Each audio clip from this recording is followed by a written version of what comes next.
Okay, part 3 ng video ay patungkol naman sa ating paglagay ng statement. Okay. So, here sa baba, after nito, interpret nyo na and i-discuss nyo na ninyo ang resulta na ito. Okay.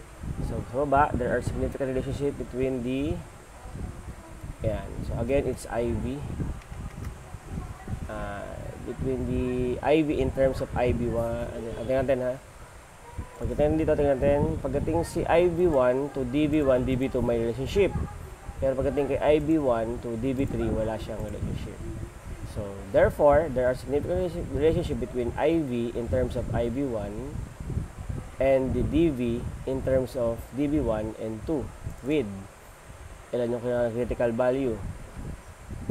Yung 0.0520 and ito 0.423 respectively, because it exceeded the value of 0.361, which is 28 degrees of freedom at 5% level of significance. Therefore, the null hypothesis is rejected. So, ilalagay na siya sa into a statement. So, the R squared value has a value of ilan?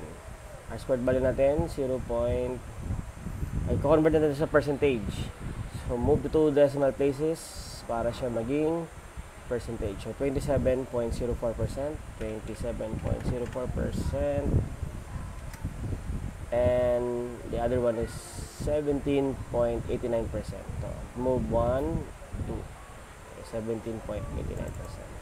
17.89%. Okay, this means the variation of the benefits of the IV.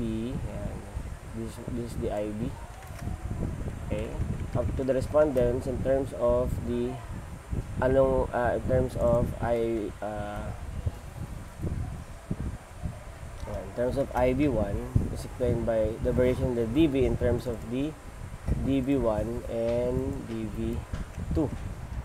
Okay, so the remaining percent, ito is unexplained due to error. Paano natin makuha itong remaining percent na ito? So, 100%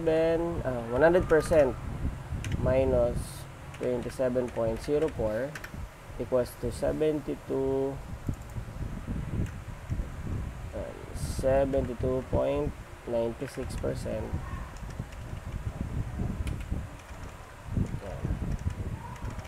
Kaya ito lang yan. Minus mo lang ito sa 100% yung dalawang ito. So, 100% yung isa minus 17.89, 82.11%. 82.11%. So, basta itong mga blanco na to, kung ano mismo yung pangalan ng IV ninyo at DV ninyo, yun ang ilagay ninyo. Okay? So, this could mean, yan, papaliwanag ninyo ngayon, bakit on your own observation or if meron siyang support ng mga authors from your chapter 2, paliwanag ninyo bakit nagkaroon sila ng relationship. Okay? Ano yung theories na pwede nyo maging basehan, bakit sila nagkaroon ng relationship or your own observation. However, dito naman, there is no significant relationship between the IV1 in terms of the IV1 and the dependent variable in terms of DV3.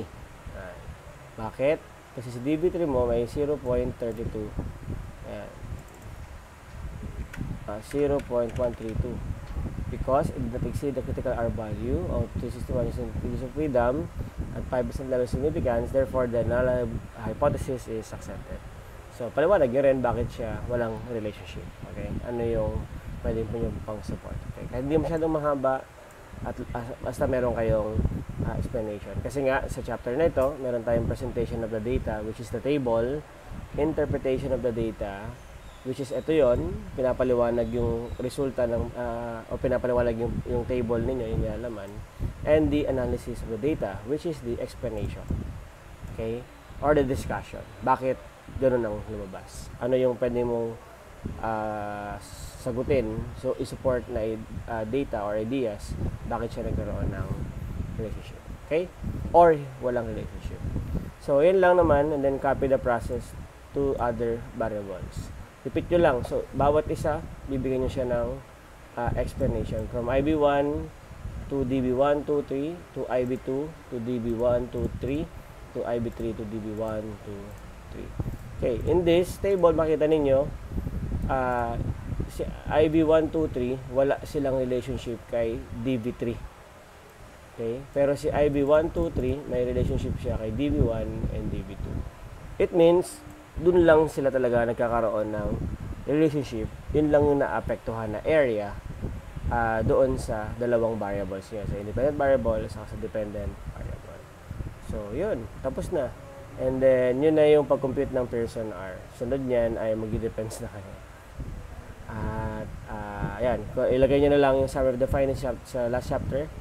Conclusion and recommendation. Okay. So, you just go straight to the point. Pagdating sa relationship, sabihin nyo na lang kung alin yung mga may relationship. Okay? And sa conclusion, gano'n lang din. Alright? So, no need to mention yung mga walang relationship. Okay. So, yun lang ang ating videos for the computation of Pearson R. Dahil lang yan.